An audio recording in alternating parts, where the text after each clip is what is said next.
Olá! Hoje vamos direto ao ponto. Ação penal em processo penal. Olá, isso aí. O foco é total no que a CESP-Sebrasp costuma cobrar para a Polícia Federal, tá? Exatamente. A base é um material bem didático sobre o assunto. Nossa missão aqui é, desmistificar a ação penal, deixar tudo bem claro. É isso. A ação penal é basicamente a ferramenta que liga o motor do processo penal, né? Tipo o start.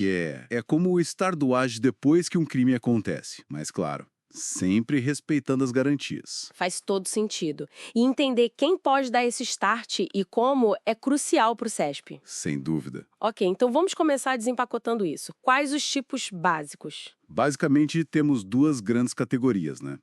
A ação penal pública, Que é a regra geral, tocada pelo Ministério Público, o MP. perfeito, e a ação penal privada, que aí quem começa é a vítima, o ofendido. Como no jogo de futebol, né? Quem dá o primeiro chute. Exato.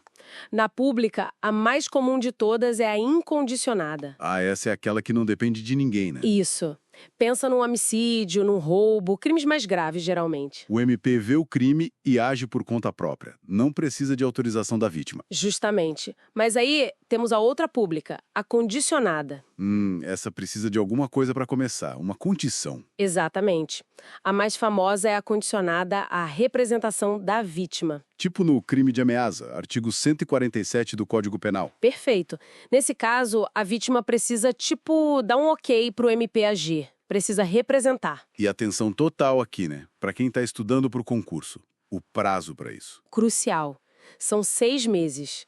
6 meses contados do dia em que a vítima descobre quem foi o autor do crime. Artigo 38 do CPP. E a contagem desse prazo é aquela pegadinha clássica, né? Nossa, o CESP ama isso.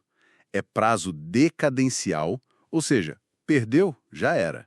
E a contagem inclui o dia do começo. Não pode esquecer. Entendido. E se a vítima representar e depois mudar de ideia? A tal da retratação, pode? Pode, mas tem limite de tempo. A regra geral, lá no artigo 25 do CPP, diz que a retratação só vale até o MP oferecer a denúncia. Oferecimento. Gravei. Mas cuidado, tem exceção importante. Lei Maria da Penha. Ah, sempre tem detalhe na Maria da Penha. Pois é. Nos crimes que precisam de representação dentro desse contexto, a retratação é mais formal. Só pode acontecer numa audiência específica na frente do juiz. E antes do recebimento da denúncia, muda o marco temporal. Exatamente. Antes do recebimento. E o STJ até já disse, tema 1167, que essa audiência só acontece se a vítima pedir para se retratar. Não é automática. Muitos detalhes importantes aí. Ok, fechamos a pública condicionada à representação. Tem outra condicionada. Tem sim, menos comum, mas cai. A condicionada à requisição do ministro da Justiça. Casos bem específicos, tipo o crime contra a honra do presidente da República. Entendi. Agora vamos para outra grande área, a ação penal privada, quando a vítima é que tem que contratar advogado e ir para cima. Isso. A regra aqui é a ação penal privada exclusiva. A lei vai dizer, somente se procede mediante queixa. Queixa-crime, né? Queixa-crime, apresentada pelo advogado da vítima. Exemplos clássicos, crimes contra a honra, calúnia, difamação e injúria. E quais os princípios que o CESP gosta de cobrar aqui na privada? Há vários. Primeiro, oportunidade ou conveniência. A vítima decide se quer ou não processar, diferente da pública, que é obrigatória para o MP. Faz sentido. A vítima pode não querer o desgaste. Exato. Depois, a disponibilidade. A vítima pode desistir da ação no meio. E aí vem um super importante: indisponibilidade. Artigo 48 do CPP. Esse é aquele que diz que se processar um dos autores, tem que processar todos que sabe quem são? Exatamente. A queixa tem que ser contra todos os coautores conhecidos e a renúncia ao direito de queixa em relação a um se estende a todos. Artigo 49. Certo? Certíssimo. E tem diferença entre renúncia e perdão, né? Tem. Renúncia antes de começar a ação, um ato unilateral. Perdão é depois que a ação já começou. Isso. E o perdão é bilateral. O acusado precisa aceitar. Mas se concedido a um, se estende a todos os outros. O efeito só vale para quem aceita. Muita regrinha. E a tal da perempção, o que é isso? Perempção é tipo a morte da ação privada por culpa da própria vítima, por inércia. Artigo 60 do CPP traz as hipóteses. Tipo, deixar o processo parado mais de 30 dias seguidos? Exato. Ou não comparecer a um ato essencial, não pedir a condenação nas alegações finais, a vítima perde o direito de continuar. Entendi. E para fechar os tipos de ação, tem aquela figura híbrida, né? A ação privada subsidiária da pública. Artigo 29 do CPP. Essa é interessante. Ocorre quando o MP dorme no ponto. Basicamente isso. Se o MP não oferecer a denúncia no prazo que a lei manda, a vítima ganha o direito de apresentar uma queixa no lugar dele. É a subsidiária. Mas o MP sai de cena para sempre? Não, não. A vítima assume, mas o MP pode intervir a qualquer momento, aditar a queixa e até retomar a ação se a vítima for negligente. O CESP gosta dessa possibilidade de substituição temporária. Bem interessante. Ok, tipos de ação mapeados. Mas para uma ação começar bem, ela precisa cumprir umas condições, né? Um checklist. Perfeito. As chamadas condições da ação. Tradicionalmente, a doutrina falava em 3. Possibilidade jurídica do pedido. O fato tem que ser crime, pelo menos em tese. Isso. Legitimidade das partes. O MP ou a vítima certa acusando e o réu certo sendo acusado. E o interesse de agir. A ação tem que ser necessária e útil para conseguir o que se quer. Exato. Mas aí entra o ponto que gera mais discussão e que o CESP ama explorar. A famosa justa causa. Ela mesma. O que é a justa causa? É aquele suporte probatório mínimo, indícios de autoria e prova da materialidade do crime. Sem isso, não dá para começar um processo penal sério. A polêmica é, ela é uma condição da ação autônoma, ou está dentro do interesse de agir, ou é só um requisito para a denúncia ser recebida? Aí que está o X da questão.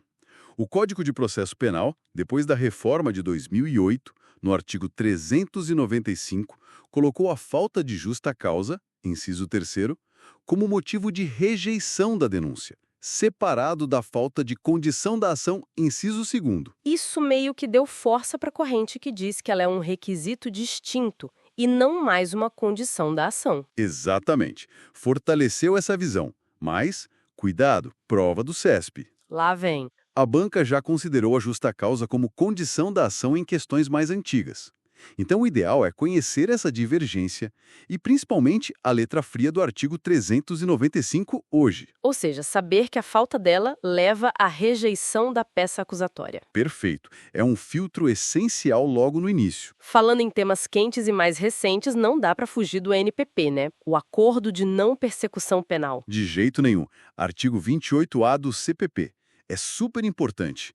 É um negócio jurídico, um acordo feito antes do processo começar para valer. Entre quem? Entre o Ministério Público e o investigado. E quais são os requisitos principais para esse acordo rolar? Bom, primeiro, o crime não pode ter sido cometido com violência ou grave ameaça à pessoa.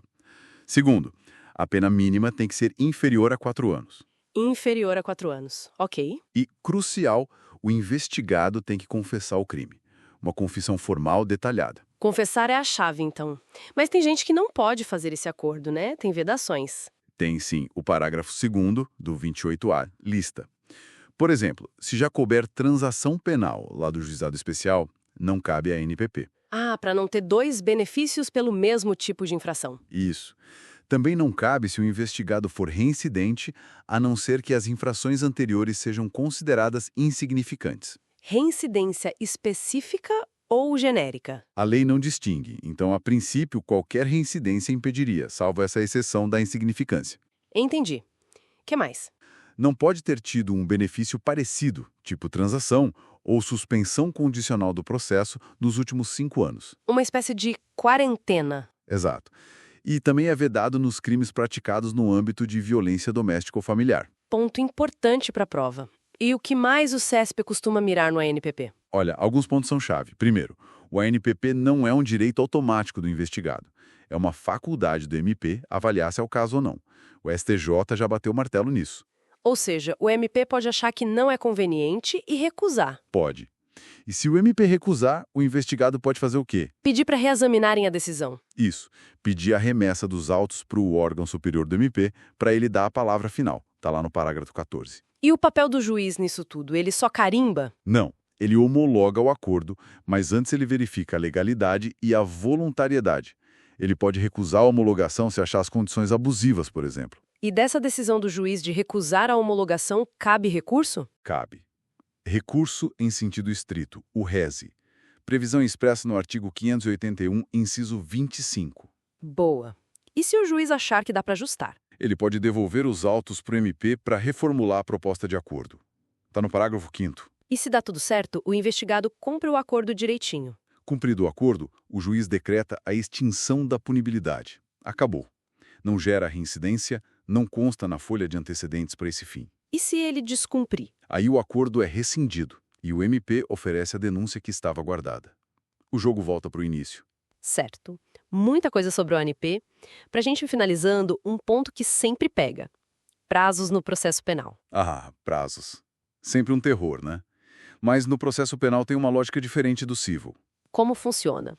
Regra geral, são contados em dias corridos. Inclui sábado, domingo, feriado.